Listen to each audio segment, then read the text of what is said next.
big hello to you all. I welcome you all to the channel again. Now in this video we are going to talk about again the select command. As I told you in the previous video, this is very important command for SQL, the main command for SQL and also called the heart of SQL, structured query language. Okay.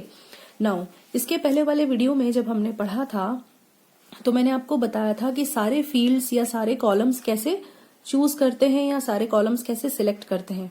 Okay. और मैंने बोला था कि जो next video है उसमें हम बात करेंगे पॉसिबल सर्च कंडीशंस की, जिसका मतलब था कि हम जो डेटा फेच करेंगे या जो भी इंफॉर्मेशन अब हम सिलेक्ट कमांड के हेल्प से सर्च करेंगे वो इंफॉर्मेशन फिल्टर होके आएगी. मतलब आपकी जो टेबल है, टेबल की जो रिकॉर्ड्स होती हैं यानी कि जो रोज होती हैं वो फिल्टर होके आएंगी. अपन को सारी रोज नहीं चाहिए, हम कंडीशंस दे देंगे जिसके बेसिस पे हमको रिकॉर्ड्स मिलेंगे. ओके. तो चलिए अब एक एक करके हम सारी कंडीशंस पढ़ने वाले हैं इस वीडियो के अंदर. ये वीडियो थोड़ा सा लॉन्ग बनने वाला है, so I request you all to please watch the complete video so that you can understand each and every command very nicely. Okay. So let us start with our first condition. All right. हमारा जो first condition है वो depend करेगा comparison operators के ऊपर. Okay. मतलब जितने भी कंपैरिजन ऑपरेटर्स होते हैं जिससे हम किसी भी डिजिटल नंबर को, किसी भी इंटीजर नंबर को हम कंपेयर करते हैं, वो लेस है या ग्रेटर है या लेस देन इक्वल है या ग्रेटर देन इक्वल है. ओके. ये सारे कंपैरिजन ऑपरेटर्स होते हैं, ये हमको मालूम है. तो हम जो भी कंडीशन लगाएंगे वो इसके ऊपर बेस्ड होगी. ओके. मतलब उस कंडीशन के अंदर ये ऑपरेटर्स यूज होंगे. All right. Now as you can see this table, ये स्टूडेंट टेबल है जिसमें 3 columns are given, roll number, name and fees. Okay. तो ये अपना डेटा है किसी पर्टिकुलर स्टूडेंट टेबल का. ओके. नाउ अभी जो मैं कंडीशन लगाना चाह रही हूँ वो कुछ इस तरह से है. मैं ये चाहती हूँ कि मुझे ऐसे स्टूडेंट्स के बारे में इंफॉर्मेशन चाहिए जिनकी जो फीस है वो एग्जैक्टली 5000 है. ओके. आई रिपीट, ऐसे स्टूडेंट्स की फीस, ऐसे स्टूडेंट्स की इंफॉर्मेशन जिनकी फीस जो है वो 5000 है. ओके. तो इसके लिए अपन क्वेरी क्या लिखेंगे, हमको उन स्टूडेंट्स की इंफॉर्मेशन चाहिए, मतलब हमको उनका पूरा डेटा चाहिए. जब अपन को पूरा डेटा चाहिए होता है, मतलब पूरे कॉलम्स चाहिए होते हैं, तो अपन क्या लिखते हैं, स्टार. ओके. तो नाउ मेरी जो क्वेरी होगी वो क्या हो जाएगी, सिलेक्ट स्टार फ्रॉम टेबल का नेम. टेबल नेम क्या है, student. So select star from student where. यहाँ पे एक वर्ड आ जाता है. जब भी आप कंडीशन लगाते हो तो कंडीशन के लिए जो हम वर्ड यूज करते हैं वो है वेयर, वेयर क्लॉज. ओके. तो आप देख सकते हैं, select star from student where fees equal to 5000. मैंने आपको बताया था कि ये कंपैरिजन ऑपरेटर्स में से कोई भी ऑपरेटर यूज होगा. ओके. तो हमको अभी क्या कंपेयर करना है, हमको ये देखना है कि जो फीस है वो एग्जैक्टली 5000 के बराबर होना चाहिए. ओके. मतलब इक्वल टू 5000 होना चाहिए. तो हम लिखेंगे सिलेक्ट एस्ट्रिक, यानी पूरी के पूरे रिकॉर्ड्स, पूरे के पूरे कॉलम्स है ना. So select star from student where fees is equal to 5000, जहां पर फीस क्या है, 5000. तो आप ये देखिए इस टेबल के अंदर हमारी जो फीस है, जो 5000 है, वो कहां पर आ रही है, एक यहां पर आ रही है और एक यहां पर आ रही है. तो मतलब हमें फर्स्ट रो मिलेगी और हमें थर्ड रो मिलेगी. तो हमें आउटपुट में यहाँ पे क्या मिला, role number, name, fees, first record and third record. Okay. ये क्यों हुआ, क्योंकि हमने ये कंडीशन दे दी कि where fees is equal to 5000. Same way एक और एग्जाम्पल देखते हैं. अगर मुझे ऐसे रिकॉर्ड्स चाहिए जहां पर फीस लेस देन 5000 है, तो मुझे कौन सा ऑपरेटर यूज करना पड़ेगा, लेस देन वाला. तो मैंने दे दिया select star from student where fees less than 5000. तो ये जितने भी स्टूडेंट्स थे जिनकी फीस थी लेस देन 5000 सिर्फ ये है. ओके. 4000 जो है ये लेस देन 5000 है. सो ये वाला रिकॉर्ड आ जाएगा. तो आपके पास आउटपुट क्या आया, इस क्वेरी का ये आउटपुट हो जाएगा, रिकॉर्ड नंबर 2 जयंत 4000. ओके. सो ये थी हमारी first condition which was based on the comparison operators. I hope आपको ये समझ में आई. चलिए सेकंड कंडीशन देख लेते हैं. All right. जो हमारी सेकंड कंडीशन है वो बेस्ड है रेंज के ऊपर. ओके. रेंज मतलब कुछ पर्टिकुलर रेंज ऑफ वैल्यूज जिसके ऊपर बेस्ड होगी, और उस रेंज के अंदर दोनों ही वैल्यूज इंक्लूड होती हैं. ओके. और इसके लिए जो हम ऑपरेटर यूज करते हैं वो है बिटवीन एंड नॉट बिटवीन. अगर हम ये चाहते हैं कि कोई एक पर्टिकुलर रेंज के अंदर हमारा वैल्यूज लाई कर रहे तो उसके लिए हम बिटवीन ऑपरेटर यूज करेंगे, और नहीं उस पर्टिकुलर रेंज के अंदर नहीं लाई करना चाहिए तो नॉट बिटवीन ऑपरेटर। एग्जाम्पल से आपको और क्लियर हो जाएगा। हम ये मान के चलते हैं कि एक एम्प्लॉय टेबल है हमारे पास, जहां पे कोड, एम्प्लॉय का नेम, सैलरी और एज गिवन है हमारे पास। ओके, चलिए क्वेरी का एग्जाम्पल देख लेते हैं। अभी हम ये चाहते हैं कि हमको ऐसे एम्प्लॉयज का नेम और एज चाहिए। ओके, हमने क्या किया, select employ name comma age, मतलब ये 2 कॉलम चाहिए। इस टेबल में से मुझे सिर्फ 2 ही कॉलम चाहिए, नेम और एज। ऐसे एम्प्लॉयज का नेम और एज चाहिए जिनकी एज जो है बिटवीन 25 एंड 55 हो। ओके, जिनकी एज जो है बिटवीन 25 एंड 55 हो। तो कैसे लिखेंगे, सिलेक्ट कॉलम्स के नेम्स फ्रॉम टेबल का नेम, तो फ्रॉम एम्प्लॉय, जहां पर, वेयर का मतलब क्या होता है, जहां पर, वेयर से ही अपन कंडीशन देते हैं, तो वेयर एज बिटवीन, इस कॉलम को कंपेयर करना है ना, एज वाले कॉलम को। अभी हम चाहते हैं ऐसे एम्प्लॉयज की एज जिनकी 25 से 55 के बीच में आती है एज। ओके, तो हम क्या करेंगे, where age between 25 and 55, lower limit and upper limit. Okay, और ये दोनों ही वैल्यूज इंक्लूडेड रहती हैं। तो अभी देख लीजिए यहां पर ऐसे कौन से एम्प्लॉयज हैं जिनका एज 25 से 55 के बीच में आ रहा है। 25, ये भी 25, ये भी एंड ये भी, मतलब ये सारे ही रिकॉर्ड्स आ रहे हैं सिर्फ 65 को छोड़कर, क्योंकि ये 55 के अंदर नहीं आ रहा, 25 से 55 के अंदर नहीं आ रहा। तो इस रिकॉर्ड को छोड़ के बाकी पूरे रिकॉर्ड्स आ जाएंगे, लेकिन पूरे रिकॉर्ड्स में से कौन सी इन्फॉर्मेशन आएगी, सिर्फ एम्प्लॉय का नेम और एज। ओके, तो अपन ने क्या किया, एम्प्लॉय का नेम और एज, ये हमको एज आउटपुट मिला। ये सारे रिकॉर्ड्स मिल गए एक्सेप्ट 65 वाला, क्योंकि वो इसमें लाई नहीं कर रहा। सो आई होप बिटवीन ऑपरेटर आपको समझ में आया। ये क्या करता है, ये ऐसा रिजल्ट देता है, रेंज का रिजल्ट देता है। ओके, कि पर्टिकुलर रेंज दे दीजिए, उस रेंज के अंदर जो भी आपके रिकॉर्ड्स आएंगे वो आएंगे एज अ आउटपुट। सेम तरीके से हम नॉट बिटवीन का यूज कर सकते हैं। नॉट बिटवीन में बिटवीन के आगे एक नॉट आ जाता है, only a not keyword is used before the between. जैसे कि select employ name and age, माने employ name comma age from employ, जहां पर, मतलब where age not between this and this, not between 25 and 55। तो हम जानते हैं ऐसा एक ही रिकॉर्ड था हमारे पास जिसकी एज नॉट बिटवीन 25 एंड 55 थी। तो बस अभी आउटपुट में आपको क्या मिलेगा, वही वाला record. Okay, employee name and age. All right, third जो हमारी कंडीशन है वो लिस्ट पे बेस्ड है। ओके, लिस्ट का मतलब क्या होता है, हम इसके अंदर कुछ लिस्ट ऑफ वैल्यूज दे देते हैं जिनको वो कंपेयर करता है। हमारा कंडीशन में क्या हम देंगे, लिस्ट ऑफ वैल्यूज देंगे जिनको कि कंपेयर किया जाएगा। ओके, तो इसके लिए आप इन और नॉट इन, ये दोनों चीजों का यूज करेंगे। अगर वो वैल्यूज लिस्ट में लाए करेंगी तो इन ऑपरेटर, और अगर आप चाहते हैं कि वो लिस्ट के अंदर जो वैल्यूज है उसके अंदर लाए ना करें तो नॉट इन ऑपरेटर। ओके, चलिए एग्जाम्पल देख लेते हैं। ऑल राइट, नाउ सी, मैंने क्वेरी क्या लिखी है, सिलेक्ट स्टार फ्रॉम एम्प्लॉय, मतलब एम्प्लॉय की यहाँ के पूरे रोज चाहिए आपको, पूरे कॉलम्स, पूरी इन्फॉर्मेशन चाहिए। Select star from employee where, जहां पर कोड, कोड मतलब एम्प्लॉय का कोड, कोड वाला column, where code in this this and this. आपको 3 वैल्यूज देनी है या 4, जो भी आपको वैल्यूज देनी है, मतलब आपके लिस्ट में जितनी भी वैल्यूज चाहिए आपको, वो आप कॉमा से सेपरेट करके यहाँ पे दे देंगे।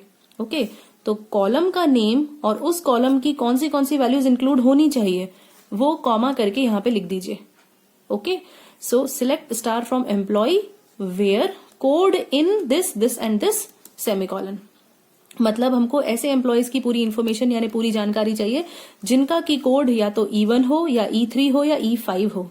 ओके, तो आपको आउटपुट में क्या मिलेगा, स्टार मतलब पूरे कॉलम्स, तो code, employee name, salary and age, E1, E3 and E5। ये 3 एम्प्लॉयज की हमको चाहिए थी, E1, E3 एंड E5। ठीक है, वेयर कोड इन दिस, तो ये हमको आउटपुट मिला। सेम वे नॉट इन की अगर हम बात करें तो मैं क्या लिखूंगी क्वेरी में, select star from employee where employee name not in. अभी देखिए मैंने दूसरा कॉलम का यूज किया है, यहाँ पे मैंने एम्प्लॉय नेम दे दिया। मैं ये चाह रही हूं कि जिनका एम्प्लॉय नेम इन दोनों में लाए नहीं करता, यानी इस लिस्ट में लाए नहीं करता, नॉट इन, अभी मैंने नॉट इन ऑपरेटर का यूज किया है। पहले मैंने इन का यूज किया था, अभी मैंने नॉट इन का यूज किया है। मतलब जहां पे एम्प्लॉय नेम ये नहीं होना चाहिए, राघव या माधव नहीं होना चाहिए। ये देखिए, राघव या माधव नहीं होना चाहिए। तो अब आप ये देख सकते हैं, हमारा ये टेबल था, राघव या माधव नहीं होना चाहिए, इन दोनों को छोड़ के बाकी सारे एम्प्लॉयज आ जाएंगे। तो यानी E2 वाला आ जाएगा, E4 आएगा एंड E5 आएगा, E1 और E3 हट जाएगा। तो ये देखिए, E2, E4 एंड E5, और इनकी हमको पूरी इंफॉर्मेशन चाहिए थी, यानी सारे हमारे कॉलम्स चाहिए थे हमको। तो कोड, एम्प्लॉय नेम, सैलरी और एज, पूरे कॉलम्स आ गए। लेकिन ये रो कौन सी आई? केवल 3 रो आई, राघव और माधव ये नहीं आया, जिनका नाम राघव और माधव था वो नहीं आया। ओके, नॉट इन का यूज किया है। तो ये होती है लिस्ट। ओके, यहां पर जो हमने condition the, this condition is based on the list, जहां पर आप इन ऑपरेटर का यूज कर सकते हैं या नॉट इन ऑपरेटर का यूज कर सकते हैं। Okay, all right, now we are on the fourth one, that is conditions for null values. Okay, searching for the null values. Null का मतलब होता है ऐसे कॉलम जहां पर वैल्यू अगर कुछ नहीं लिखी है तो नल होती है। नल मतलब खाली, एम्प्टी। ओके, तो अगर आपको ऐसा कॉलम चाहिए जहां पर वैल्यू नल है तो उसके लिए आपको इज ऑपरेटर का यूज करना पड़ता है, इसके साथ इज यूज होता है। Okay, now as an example, अगर मैंने क्वेरी लिखी select star from employee where, यानी जहां पर सैलरी इज नल, आप अपने टेबल में देखेंगे, ये आपकी अगर टेबल है तो आप अपने टेबल के अंदर देखेंगे कौन सा कॉलम है जहां पर नल वैल्यूज लिखी हुई हैं। ये वाला कॉलम है, ठीक है, सैलरी वाला। अब नल वैल्यू कहां कहां पर है? एक फर्स्ट रिकॉर्ड में है जहां पर एम्प्लॉय का कोड E1 है, दूसरा थर्ड रिकॉर्ड में है जहां पर एम्प्लॉय का कोड E3 है। तो हम कंडीशन में ये बोलना चाह रहे हैं कि हमको ऐसे एम्प्लॉयज की इन्फॉर्मेशन चाहिए जहां पर सैलरी क्या है? नल है। तो नल यहां पर है और यहां पर है। ओके, तो ये दोनों एम्प्लॉयज की इन्फॉर्मेशन आ जाएगी, यानी कि राघव की और माधव की। सो ऐसे employees, select star from employee where salary is null, जहां पर सैलरी इज नल। ओके, तो ये 2 एम्प्लॉयज की सैलरी नल थी, उनकी हमें पूरी इन्फॉर्मेशन मिल गई। ओके, चलिए आगे बढ़ते हैं और बात करते हैं हमारे लास्ट टॉपिक के बारे में। इस वीडियो के अंदर जो हमारा लास्ट टॉपिक है that is conditions based on pattern matches. Pattern match का मतलब होता है यहाँ पर कोई भी स्ट्रिंग हम पास कर सकते हैं। स्ट्रिंग मतलब कोई भी वर्ड या कोई भी कैरेक्टर या अल्फाबेट जिसको कि मैच करता है। ओके, यानी कि पैटर्न को मैच करता है, और इसके लिए लाइक ऑपरेटर का यूज किया जाता है, LIKE, लाइक ऑपरेटर। और इसमें 2 वाइल्ड कार्ड्स होते हैं, यानी 2 चीजें यूज होती हैं स्ट्रिंग्स को मैच करने के लिए। एक होता है अंडरस्कोर, दूसरा होता है परसेंटेज। अंडरस्कोर एक सिंगल कैरेक्टर को मैच करता है। अगर आप किसी सिंगल वर्ड को, सिंगल अल्फाबेट को मैच करना चाहते हैं, यानी सिंगल अल्फाबेट या सिंगल कैरेक्टर को मैच करना चाहते हैं तो हम अंडरस्कोर का यूज करते हैं, और अगर हम पूरी स्ट्रिंग को मैच करना चाहते हैं तो हम परसेंटेज का यूज करते हैं। ये फुल स्ट्रिंग या सब स्ट्रिंग को मैच करता है। एग्जाम्पल देख लेते हैं।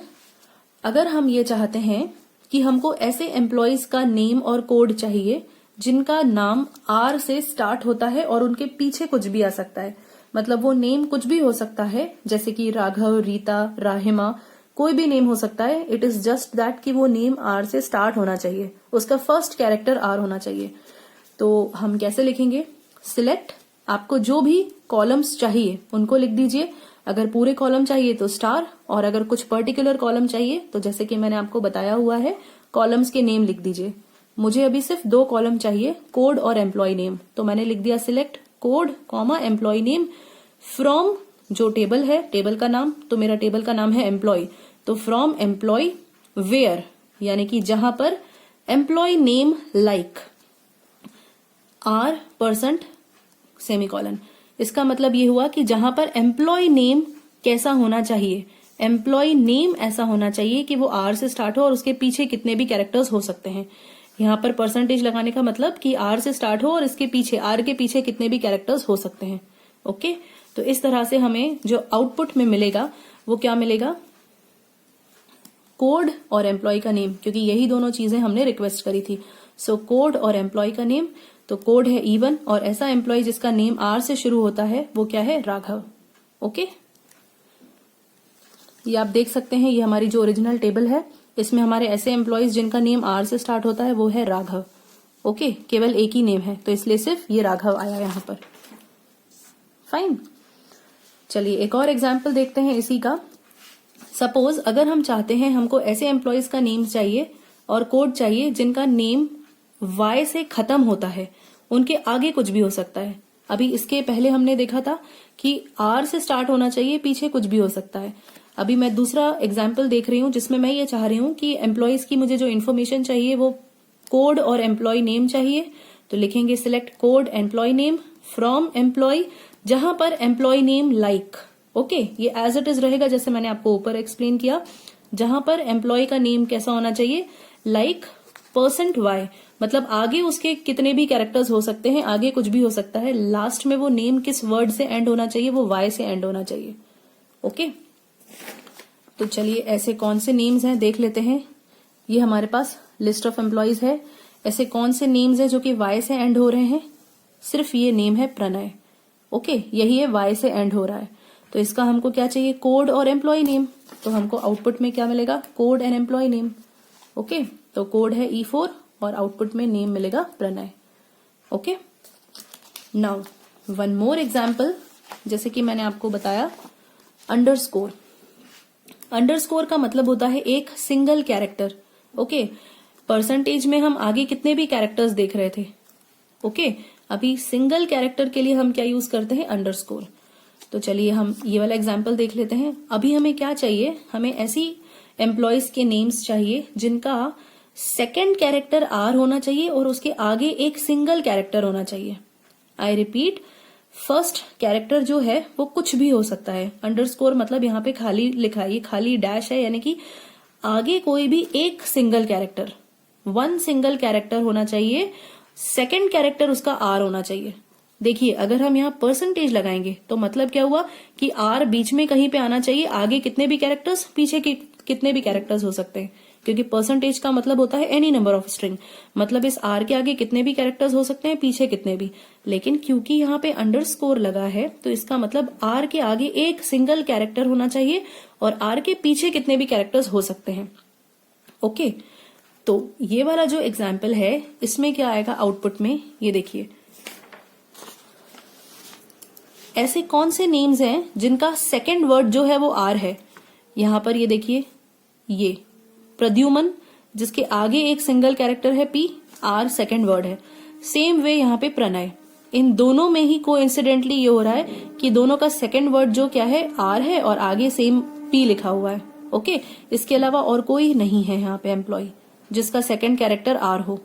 तो हमारे आउटपुट में क्या आएगा, प्रद्युमन, प्रणय, E2, E4 इनका कोड आ जाएगा, क्योंकि हमको कोड और एम्प्लॉय नेम चाहिए था।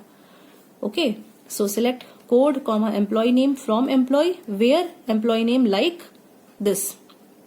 पीछे कितने भी कैरेक्टर्स हो सकते हैं, तो इसमें देखिए प्रणय एंड प्रद्युमन, यहाँ पर R के बाद 1 2 3 4 5 6 7 8 कैरेक्टर्स, यहाँ पे R के बाद 4 characters.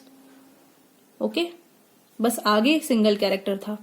So I hope this condition which was based on pattern matching is clear to you. So I hope आपको ये वीडियो समझ में आया अच्छे से। इसमें हमने सर्च कंडीशंस में 5 चीजों के बारे में बात करी। कंडीशंस बेस्ड ऑन ऑपरेटर्स, जिसमें हमने रिलेशनल ऑपरेटर्स को, कंपैरिजन ऑपरेटर्स को यूज किया, लेस देन, ग्रेटर देन हमने कंडीशंस बेस्ड ऑन रेंज के बारे में बात करी, जहां पर हमने रेंज प्रोवाइड करी थी जो कि जिसके साथ हमारा बिटवीन और नॉट बिटवीन ऑपरेटर यूज हो रहा था, जिसमें हम अपर लिमिट और लोअर लिमिट यानी कि एक रेंज ऑफ वैल्यूज दे रहे थे। नेक्स्ट हमारा था लिस्ट, जिसमें हमने कंडीशंस को मैच किया लिस्ट के बेसिस पे, जिसमें हमारा इन ऑपरेटर यूज हो रहा था। ओके, एंड देन हमने बात करी नल वैल्यूज को फाइंड कैसे करते हैं, तो उसके लिए हमारा इज नल ऑपरेटर यूज हुआ। ओके, अगर किसी कॉलम में नल वैल्यूज हैं तो हम कैसे फाइंड आउट करते हैं वो हमने सीखा। एंड इन लास्ट हमने पर्टिकुलर पैटर्न को मैच करना सीखा, किसी भी पैटर्न में या स्ट्रिंग को मैच कैसे करते हैं वो सीखा, जिसके साथ हमने लाइक ऑपरेटर यूज किया था, और लाइक ऑपरेटर में हमने 2 वाइल्ड कार्ड्स यूज किए, परसेंटेज और अंडरस्कोर। सो आई होप आपको ये वीडियो समझ में आया, and thank you so much.